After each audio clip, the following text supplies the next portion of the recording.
Hi everybody, Kaz here. If you've been to my small YouTube channel before, then chances are you've already seen my other Atari VCS video, the top 10 games to buy for new Atari VCS owners. The Atari VCS is getting closer to its 1-year anniversary, and so I've decided to create another video for you guys for 2022, a sort of retrospective for the Atari VCS, what to look out for, what to plan for. Now, if you make it to the end of the video, I would appreciate it if you like and subscribe. As a small YouTuber, every little bit does help. I do also plan to make other new video game related videos in the future, and you don't want to miss out on the action. So without further ado, let's go ahead and jump into this and see what the Atari VCS has to offer in 2022. December 14th marks the 1-year anniversary of the Atari VCS's release to the original backers of the console. I received my console roughly around mid-January of 2021, whereas others got their unit rather quickly. It is important to note that I actually purchased my unit off of eBay from a seller who was not interested in the console at its launch. So to this day, I am a proud owner of Unit 1210. I am also proud to say that I did not pay an absurd price, as total value was $400 and $25 shipping. I'd like to add that since my purchase, I have been very grateful for the Atari VCS community, and I am happy with my Atari VCS. This entire year, I have utilized its software to both game and complete college course assignments at my local community college. Even earlier in the year, I attempted to showcase the console to the Student Government Association, which did spark some intrigue, but unfortunately yielded zero result. The objective was to prove that the Atari VCS could be used as an educational medium for the school's gaming community, allowing students to do their assignments online and then switch to gaming in a controlled setting, a sort of attempt to inspire students to work harder for the sake of reward. As ambitious of an idea as I thought this was at the time, I must admit that the idea was very far-fetched. I had a couple students test out the console, all yielding very positive results, and although students wanted a unit themselves, the asking price of $400 was not appealing to the school or the students who had a chance to try it out. At this time, I am no longer an employee of the Student Government Association and have moved on to other things. I still stand firm that the Atari VCS is a missed opportunity. One of the reasons I enjoyed the Atari VCS is because I didn't get to grow up with Atari like most people did. I do not have as much nostalgia for the brand like many in the Atari, Lynx, Jaguar, and VCS communities do, but as a whole, Atari has been more of a journey for me as a gamer than anything else. I bought my first Atari Jaguar back in August of 2020 and have been collecting for it ever since. Having always wanted one despite the negative reviews, I scored a deal and went all the way to South Carolina to pick up my first unit. In that year, I have also acquired an Atari Lynx, and boy, is it underappreciated. For me, the Atari VCS has been a blend of new exploration into computing and gaming. I've been able to explore some favorites like Crystal Castles, Tempest, and Centipede, the first two being games near and dear to me as a teenager. I've also had the pleasure of experiencing some new titles like Gun Tech and Danger Scavenger. With these new experiences, it hasn't been hard for me to be pleased with the console, but the question to ask at this time is why should you, the viewer, want to buy an Atari VCS in 2022?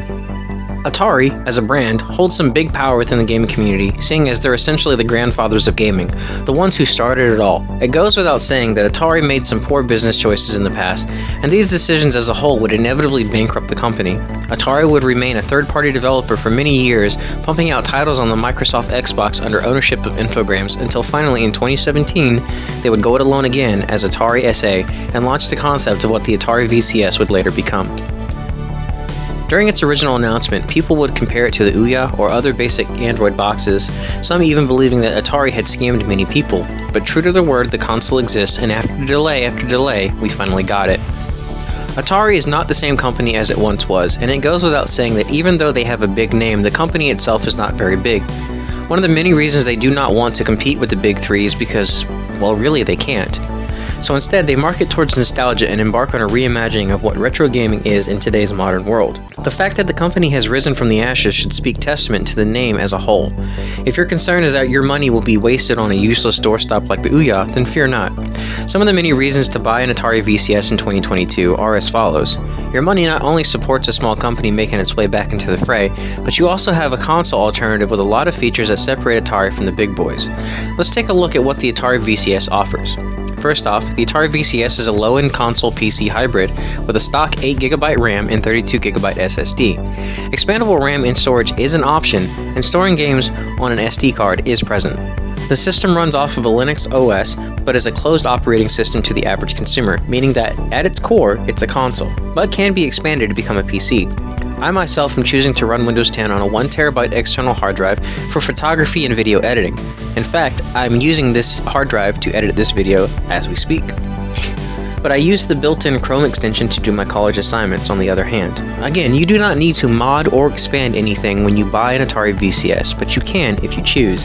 For those who are less tech-savvy, getting one of these consoles for the sheer enjoyment of something new is something that might pique your interest. The console comes bundled with the classic and modern controller and can also utilize a USB Logitech controller, PS4 controller, PS5 controller, and Xbox One controller. There's also support for a trackball mouse and USB keyboard. For those on a budget, the Atari VCS Companion app can be used as a keyboard provided that the user is attached to Wi-Fi. Fresh out of the box among many other apps, the Atari VCS offers access to many Google applications such as Docs, Gmail, and of course Chrome, which is its main internet browser. For those streaming fanatics, Netflix, Hulu, Apple TV, ESPN+, NBC+, Disney+, and Plex are also included. And if you're asking yourself, what about the games? Well, then look no further.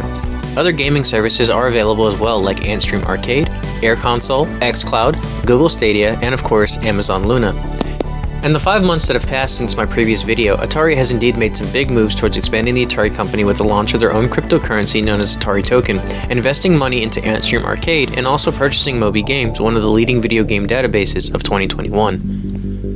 Atari is making other big moves in the gaming world by including 4 new games made by Atari themselves. The Recharge series features 5 reimagined games from Atari classics, updated and expanded for modern gaming. Centipede Recharged, Missile Command Recharged, and Black Widow Recharged are already available. At the time of making this video, Asteroids Recharged is available for pre-order on Nintendo Switch and will be out sometime in December, whereas Breakout Recharged is yet to be announced for release but is expected to arrive somewhere in the first quarter of 2022. Atari has also included 2 emulator apps known as the 7800 Emulator and DOSBox, which are essential for a limited release of Flashback Friday titles updated and released for the Atari VCS. Super Huey, Food Fight, Planet Smasher, Motorcycle, Scrapyard Dog, Ninja Golf, Desert Falcon, and Basket Brawl have been released on the Atari VCS for the low price of $2.99. Among the newer titles, Airy Journey Beyond Time, Airy Broken Memories, and Airy Sky Castle have been added alongside Dark Side Detective 1 and 2, and lastly a puzzle game known as Pedra has been included as well. In 2022, we will also see the launch of 4 new games known as Red Rust, Spirit of the Samurai, a remake of Food Fight, BMP Boy, and a first-person shooter game called Rift World.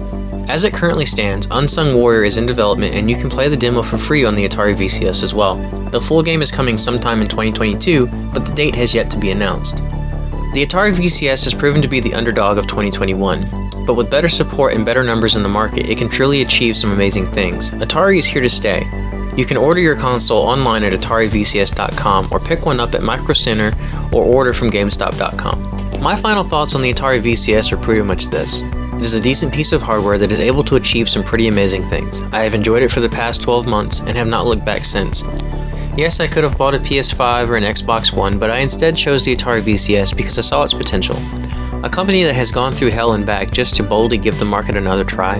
Yeah, that is worth my money. Granted, there is a major room for improvement for the company as a whole, but at this time, I'd say the company is doing just enough to really reach the small community that still follows Atari to this day. If you find yourself in a position to buy an Atari VCS, by all means, give it a try. I've been Kazdanazan, and I appreciate you watching my video. If you've made it this far, please give me a like and a subscribe, as every little bit helps. Thank you for watching, and we'll catch you in the next one.